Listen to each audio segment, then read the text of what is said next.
अस्सलाम वालेकुम दोस्तों, कैसे हैं आप सब लोग। उम्मीद है आप सब खैरियत से होंगे और मजे में होंगे। दोस्तों एक बार फिर लिटरेचर मास्टर में आप लोग का वेलकम। दोस्तों आज हम एक पोम की समरी को डिस्कस करेंगे जिसका नाम है डोवर बीच और ये लिखा है मैथ्यू आर्नाल्ड ने। चलिए दोस्तों वीडियो को स्टार्ट करते हैं। तो कहते हैं जो डोवर बीच है एक लिरिकल पोएम है और ये लिखी है इंग्लिश पोएट मैथ्यू आर्नाल्ड ने। ये हमारे पास फर्स्ट पब्लिश हुई थी 1869 में एक कलेक्शन में जिसका नाम था न्यू पोएम्स। अच्छा, ये कहा जाता है कि इसकी जो कंपोजिशन थी वो स्टार्ट हुई थी 1849 में, लेकिन ज्यादा जो डेट्स हैं वो 1851 की है। अच्छा, इसकी जो टाइटल है, लोकेशन है, जो पोएम में क्या होती है डिस्क्राइब होती है, वो हमारे पास एक इंग्लिश फेरी पोर्ट की है जिसका नाम है डोवर। और इसके सामने आपके पास जो था फ्रांस का कोई शहर था और कुछ इंग्लिश चैनल्स थे जहाँ पे जो आर्नाल्ड है उसने अपना हनीमून गुजारा था 1851 में। तो उसने वही जो पिक्चर है वो पोर्ट्रे की है अपनी इस पोम में। तो कहते हैं कि ज्यादातर जो बीच है इंग्लैंड में, वहाँ पे जो उनके शोर्स होते हैं, जो साहिल होते हैं, वो क्या होते हैं, पेबल्स के बने हुए होते हैं, सैंड वगैरह के नहीं बने हुए होते। वहाँ पे छोटे छोटे कंकर होते हैं या पत्थर होते हैं और पेबल्स वगैरह नहीं होते। और इसी की वजह से, मतलब ये जो पेबल्स वगैरह का शोर था, इसी की वजह से जो आर्नाल्ड था उसको ये पोम लिखने का ख्याल आया। अच्छा, इस जो पोम है उसमें हमारे पास दो कैरेक्टर हैं, एक आर्नाल्ड है और एक उसकी बीवी है, जो एक अननोन कैरेक्टर शो होता है और ये अपनी बीवी को कुछ समझाने की कोशिश करता है और थोड़ा बहुत उसे प्यार से समझाता है और कुछ बताता है। तो चलो दोस्तों समरी को स्टार्ट करते हैं। कहते हैं स्पीकर खामोश समंदर को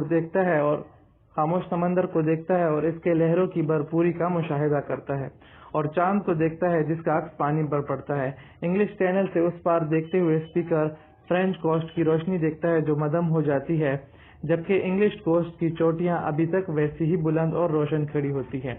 बे या खलीज खामोश लगता है। अचानक स्पीकर किसी और बंदे को कुछ बताता है और इल्तिजा करता है इस बंदे से कि वो आए और इस मंजर को देखो जो स्पीकर देख रहा है और इसके साथ शाम की ठंडी हवा का लुत्फ उठाए।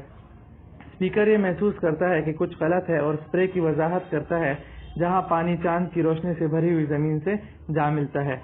स्पीकर किसी को हिदायत देता है कि वो इस आवाज को सुने जो लहरें पैदा करती है जब कंकरियों को आगे और पीछे करती हैं।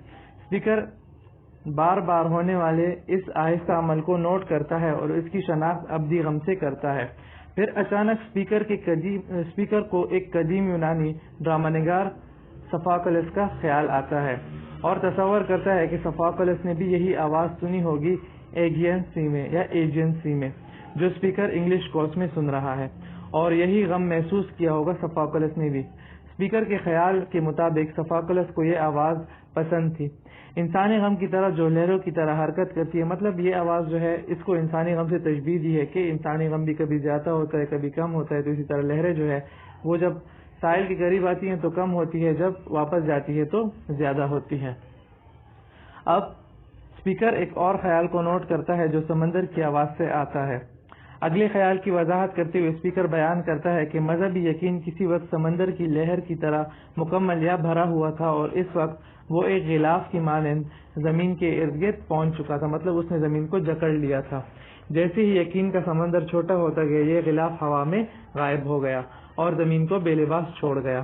स्पीकर अचानक अपने दूसरे साथी से प्यार से मुखातिब होता है और बेताब होकर कहता है कि इन दोनों को चाहिए कि एक दूसरे के साथ अमानतदारी और सदाकत वाला सलूक करे। ये इसलिए क्योंकि दुनिया अगरचे एक मयारी खूबसूरत ख्वाब की वसअत है या मानंद है और नत नई चीजों की जगह है, लेकिन खुशी, प्यार और साफगोई की पेशकश नहीं करती। मतलब अगर आप एक दूसरे को प्यार नहीं देते तो जो दुनिया है वो भी आपको कुछ ऐसा नहीं देती। लेकिन स्पीकर ने ये वाज़ेह तौर पे जाहिर नहीं किया कि इसे दर्द से सुकून और अमन मिला या नहीं जो इसने महसूस किया इन कंकरों के हिलने से। फिर स्पीकर ने सारी सिचुएशन का मुआवजा एक अंधेरी और हमवार जगह से किया जो जंग में अफरा तफरी के दौरान पकड़ी गई थी, और यहाँ अंधेरे के पर्दे में दो नामालूम ग्रोह आपस में लड़ते हैं या इनकी लड़ाई जारी होती है। तो दोस्तों अगर आप लोग को वीडियो अच्छी लगे तो लाइक कर दीजिएगा, चैनल को सब्सक्राइब कर दीजिएगा और साथ ही नोटिफिकेशन बेल आइकन को क्लिक कर दीजिएगा ताकि मेरे वीडियोस की नोटिफिकेशन आपको मिल सके। तो दोस्तों आज के लिए बस इतना ही। अगर आप लोग किसी भी پوم کی یا کسی اسٹوری کی یا کسی اور جانرا کی ناول کی آپ کو سمری یا اس کے علاوہ کوئی اور انالیسز وغیرہ چاہیے تو آپ مجھے کمنٹ سیکشن میں لکھ سکتے ہیں، میں آپ کے لیے ویڈیو بنا دوں گا. تو دوستو آج کے لیے بس اتنا ہی، اگلی ویڈیو میں ملتے ہیں، تب تک کے لیے اللہ حافظ and thanks for watching my video.